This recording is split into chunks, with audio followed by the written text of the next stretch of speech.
इस साल 2023 का दूसरा सूर्य ग्रहण 14 अक्टूबर शनिवार को पड़ रहा है। इस बार यह ग्रहण रात 8:34 से शुरू होगा और मध्य रात्रि के बाद 2:25 पर समाप्त हो जाएगा।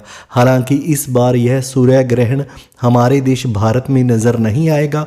इस बार यह सूर्य ग्रहण पश्चिमी अफ्रीका, उत्तरी अमेरिका, दक्षिण अमेरिका, अंटार्कटिका में दिखाई देगा। इससे पहले भी इसी वर्ष 20 अप्रैल को पहला सूर्य ग्रहण भी हमारे देश में दिखाई नहीं दिया था। यह ग्रहण कन्या राशि और चित्रा नक्षत्र में होगा। माना जाता है कि ग्रहण के समय वातावरण में नकारात्मक ऊर्जा अधिक होती है, जिसका असर हर चीज़ पर पड़ता है। आमतौर पर सूर्य ग्रहण लगने से 12 घंटे पहले सूतक काल लग जाता है और इस दौरान पूजा पाठ, मांगलिक कार्यों, भोजन बनाने, भोजन खाने और सोना वर्जित होता है। लेकिन जैसा कि मैंने पहले बताया कि इस बार 14 अक्टूबर को लगने वाला सूर्य ग्रहण भारत में दिखाई नहीं देगा।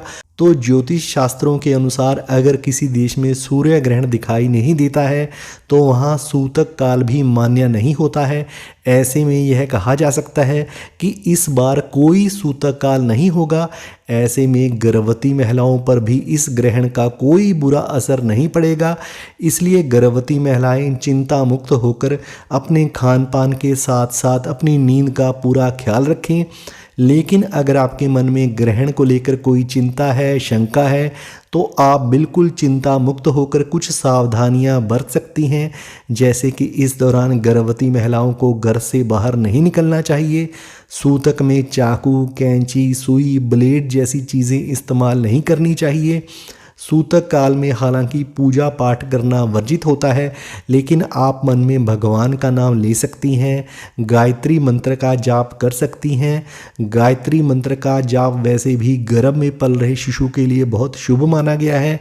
इस मंत्र के जाप से गर्भ में पल रहा शिशु जन्म लेने के बाद बुद्धिमान, आज्ञाकारी, धार्मिक प्रवृत्ति का और संस्कारी बनता है। सूतक काल के दौरान गर्भवती महिलाएं भगवान का नाम लेकर अपने पास एक नारियल रखें और ग्रहण समाप्त होने के बाद नारियल जल में प्रवाहित कर दें। सूतक काल में आप पानी पी सकती हैं, इसकी कोई मनाही नहीं है। अगर आपको कोई मेडिसिन लेनी है तो आप वह भी खा सकती हैं।